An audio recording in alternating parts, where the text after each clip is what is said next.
अस्सलाम वालेकुम। SM news के साथ मैं हूँ इश्तियाक अली। खबरों का सिलसिला बढ़ाते हुए खबर शामिल करते हैं बखर से।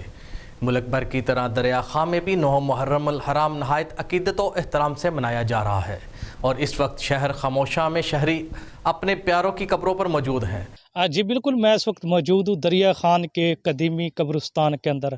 मुल्क भर की तरह आज दरिया खान में भी 9 मुहर्रम अल हराम निहायत अकीदत व एहतराम से मनाया जा रहा है। बात की जाए शहर खामोशा की, तो यहाँ पर जो है हर साल की तरह शहरियों की तादाद जो है वो यहाँ पर कसीर तादाद में देखी जा रही है, जो अपने प्यारों की कब्रों पर आकर जो है उनकी मग़फ़िरत के लिए फ़ातिहा ख़वानी कर रहे हैं और कब्रों की टूट फूट के हवाले से साफ़ सुथराई और मरम्मत का काम यहाँ पर जो है वो जारी है। और अपने प्यारों की कब्रों को महफूज करने के लिए जो है वो मुख्तलिफ़ तरीके से जो है कब्रों को महफूज बनाने के लिए जो है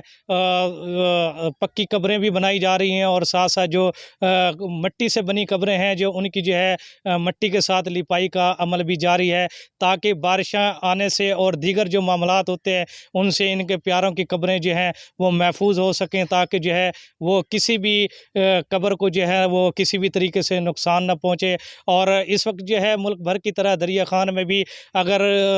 बात की जाए कब्रिस्तानों के हवाले से, शहर खामोश के हवाले से, यहाँ पर छोटे बड़े जितने भी कब्रिस्तान हैं वहाँ पर जो है शहर खामोशा के अंदर एक